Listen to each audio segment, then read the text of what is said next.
à tous et bienvenue sur videobourse.fr. Donc dans cette leçon, nous allons nous intéresser aux supports et résistances horizontaux et également obliques, et donc ensuite aborder ce qu'on appelle un canal, donc comment tracer des canals et dans quelles circonstances on peut les considérer comme valides, ces supports et résistances, dans quelles circonstances il faut justement les considérer comme invalides.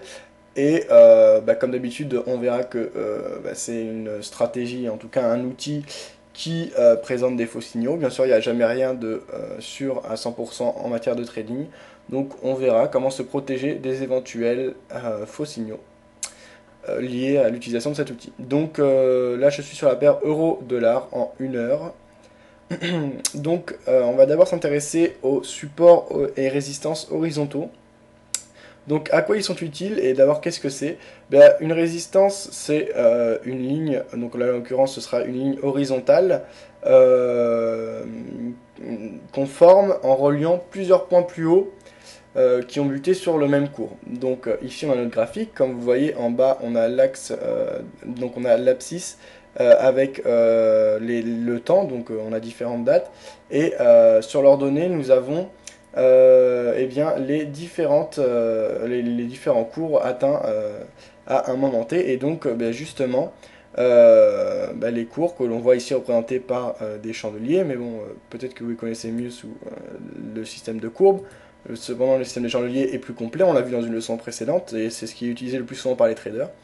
Donc, cette représentation graphique relie le niveau de cours au temps. Donc voilà un peu. On va donc voir à plusieurs moments dans le temps des niveaux de cours atteints plusieurs fois. Là ça paraît un peu ambigu, donc la théorie, c'est pas mon fort, et d'ailleurs pour mieux comprendre théoriquement comment ça se passe, vous avez toute la fiche écrite qui est bien plus explicite et bien plus simple à comprendre. Moi je vais vous montrer en pratique comment utiliser et comment voir ces supports à résistance. Donc on va commencer en traçant, ici on en a un bel exemple, donc je remonte, je vais vous dire exactement la date à laquelle on est. Donc là je suis sur mon graphique, euro-USD en 1 heure. Je suis remonté jusqu'à mars, donc le 19 mars. Et donc on voit que le 19 mars, on a eu un point plus haut qui a été touché ici, environ. Je vais la mettre en plus gros la ligne pour qu'on voit bien. Donc hop, voilà, là je pense que c'est bon. Donc vous voyez, j'ai ma résistance en rouge. Donc pourquoi ça s'appelle une résistance? Parce que j'ai un point plus haut, et ensuite ce qu'on appelle un pic, et ensuite j'ai une baisse, donc une petite accélération baissière qui forme un pic, et donc ça me permet de définir un seuil, un point plus haut, et à partir de ce moment-là, on considère que c'est une zone de résistance potentielle, puisqu'on a eu un premier rebond. Elle sera consolidée si on a d'autres rebonds qui se situent à proximité de cette zone. Donc là, en l'occurrence, je suis vers les 37.38, pardon, 1.3738, voilà. Donc on voit qu'ensuite ça continue à évoluer, on passe au 20 mars, donc, et au 20 mars on a de nouveau les cours qui accélèrent à la hausse et qui vont presque toucher la résistance, alors pas tout à fait, puis on a une accélération baissière.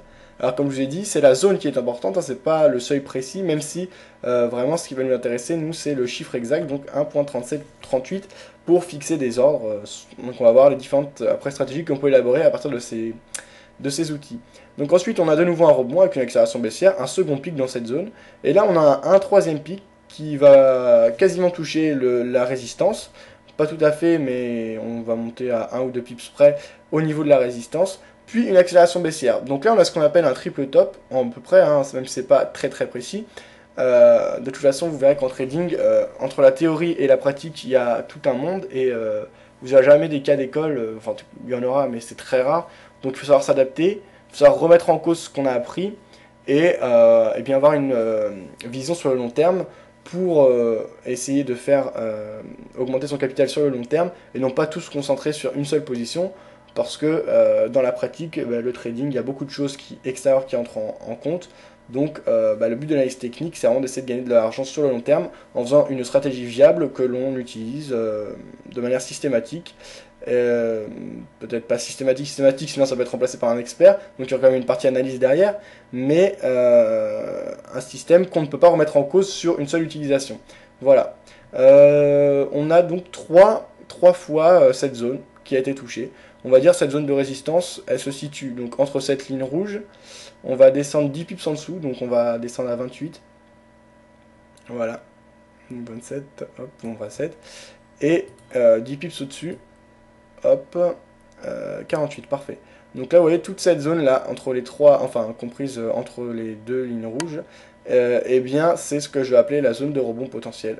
Donc, il y a deux possibilités. Quand on arrivera dans cette zone, soit on a un rebond, comme ça a été observé donc, le 20 mars à 8h, ou le 23 mars à 7h.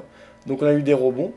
À partir de ce moment-là, on a cette zone, on peut envisager deux stratégies. Donc soit quand on entre dans cette zone, vendre, puisqu'on considère que c'est une zone de rebond, et si on a un retournement, donc éventuellement, une fois qu'on est dans cette zone et qu'on en ressort à la baisse, éventuellement vendre, ça aurait été intéressant dans les deux derniers cas, ou soit attendre un franchissement de cette zone, donc une fois qu'on a passé les 1.3748, acheter, parce que dans la théorie, lorsqu'on franchit une résistance horizontale, eh bien la tendance est censée se poursuivre. Alors c'est la théorie, comme je vous ai dit, ça peut s'avérer faux, mais en théorie, c'est ce qui doit se passer, et donc on observe souvent une poursuite en effet de la tendance quand on franchit une résistance à la hausse.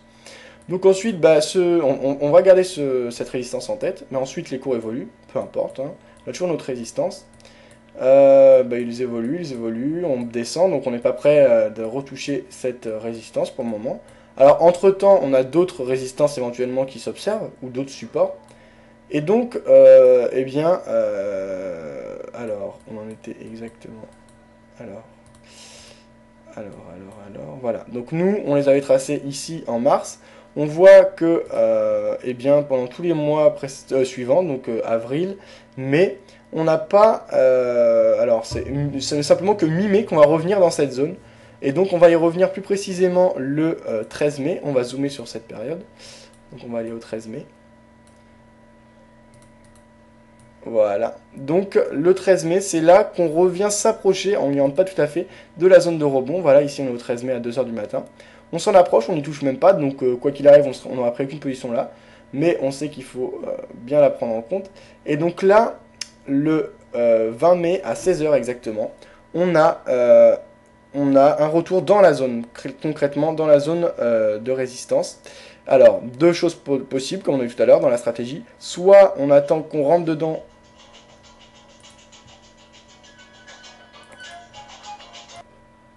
Voilà, donc soit on attend de rentrer dans cette zone puis de ressortir à la baisse pour vendre, et donc parier sur une petite accélération baissière, puisqu'on est censé revenir à la baisse.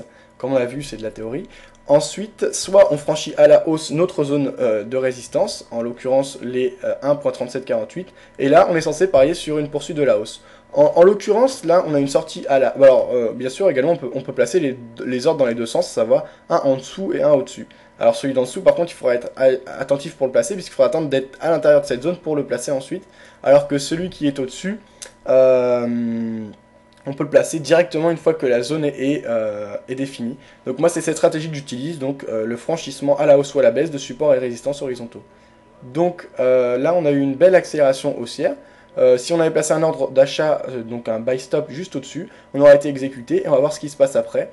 Et bien là la théorie marche tout à fait, puisque on a une belle accélération haussière derrière.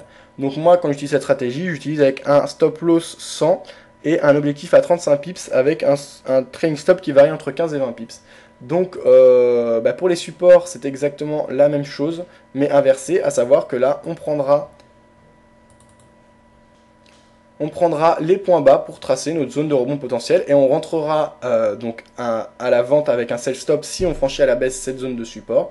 Et ensuite, si on rentre dedans mais qu'on ressort à la hausse, on pourra parier sur un rebond. Et donc à ce moment-là, rentrer à l'achat. Faut savoir aussi qu'une fois qu'elles sont franchies, les résistances peuvent devenir support et les supports peuvent devenir résistance. Voilà en gros ce qu'il y a à savoir sur les supports et résistances horizontaux.